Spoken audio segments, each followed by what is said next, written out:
V tejto dobe Zem prechádza hlavným obdobím premien, pretože sa mení jej vlastná rezonancia a vibrácia a nachádza novú rovnováhu. Preto sa aj naše rezonančné pole nášho tela na novo adaptuje a rekalibruje. A to od najmenších subatomárnych častíc cez atómy až po bunečnú úroveň. To všetko samozrejme ovplyvňuje naše orgány, telesné systémy a tieto zmeny vytvárajú ohromný vnútorný biologický stres. Je to veľakrát výzva pre fyzické telo, ktorá sa niekedy prejavuje aj tým, že sa môžeme cítiť vyčerpaný, letargický, nervózny alebo mentálne či emočne rozrušený.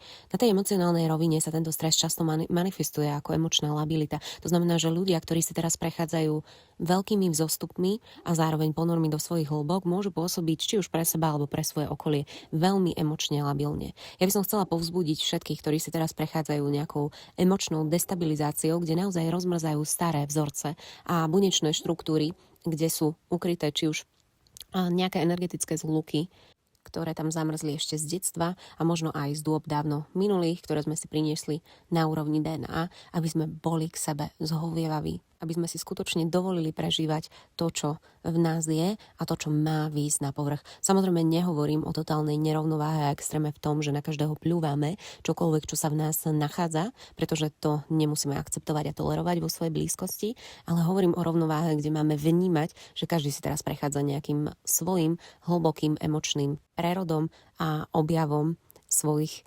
mnohorozmerných kvalít na emočnej úrovni. A je skvelé vnímať, že týmto všetkým si môžeme prechádzať ako o samote, tak i s ľuďmi, ktorí chápu a rozumejú. Akurát je na nás si vybrať vhodný čas a priestor, kde a kedy a čo vyjadriť. A kde a kedy čo prežiť iba sami so sebou. Nakoľko na 80% vieme svoju realitu ovplyvniť a 20% je cca niečo, čo je dané, tak keďže Zem stúpa do vyššej oktávy vedomia a čas sa zrýchluje, behom kratšej doby zažívame viac udalostí, skúseností, emocionálnych prerodov, ktoré v nás vzbudzujú viac pocitov a reakcií. Pochopte, že sú to možnosti pre náš zrýchlený vývoj a rast a v čo najväčšej možnej miere ich príjmime. Pretože ako náhle akúkoľvek emocionálnu skúsenosť odmietneme, uzavrieme sa pred vlastnými emocionálnymi reakciami, zostaneme v polarite obviňovania a potom sme nepochopení, neprijatí a obviňujúci sami seba, čo sa následne samozrejme prejaví aj v našich vzťahoch.